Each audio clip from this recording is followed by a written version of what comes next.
সম্মানিত ভিউয়ার্স, যারা যারা আমার চ্যানেলে ডেলি ভিডিও দেখেন কিন্তু লাইক সাবস্ক্রাইব করেন না, তাদের উদ্দেশ্যে আমি আজকে কিছু কথা বলবো।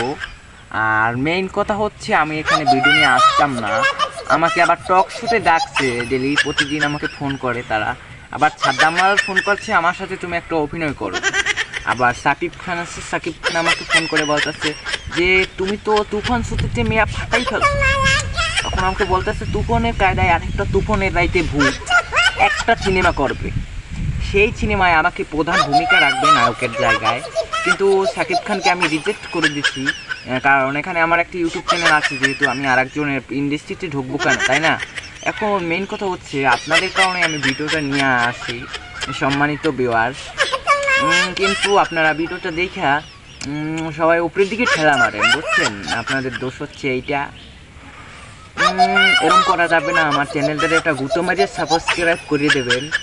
আর ওই হয়েছে, আমার ভিডিও যারা ডেলি দেখেন হ্যাঁ লাইক দেওয়া লাগবে, আর নইলে আপনারা এই যে ভিডিওটা একটু শুনছেন না, লাইক দেন নাই, সাবস্ক্রাইব করেন নাই, আপনাকে জৈবনে ঠাডা পড়বে, ঠাডা আপনাকে জৈবন ঠাডা পড়বে, বেটকাই দিবে। এখনও ভালোই কইতেছি, আমার চ্যানেলটারে সাবস্ক্রাইব করেন, আমার চ্যানেলটারে লাইক করেন, আমার চ্যানেলটারে দুইজন বন্ধুর দ্বারা শেয়ার করেন। আমি কইতে আসি, আমার কথা শোনেন না আপনারা।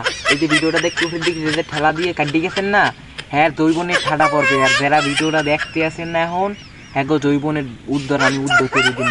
এই যে বরদোয়া দিছি, বরদোয়া আমি উঠোই নিব। তাড়াতাড়ি জলদি করিয়া এই কাজ করতে হলে জলদি করিয়া আমার চ্যানেল সাবস্ক্রাইব বাটনে একটু চাপ লাগান। আর টক শোতে বলাই নিয়ে আমারে কইলে যে আপনি কবে হইতে সিনেমায় অভিনয় করা শুরু করতেন।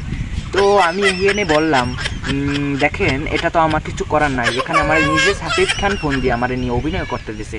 কিন্তু এখন অভিনয় করতে যেহেতু গেছি, আমার তুফান ছবিতে নায়কের ভূমিকাটা দিয়েছে কিন্তু সাকিব খান।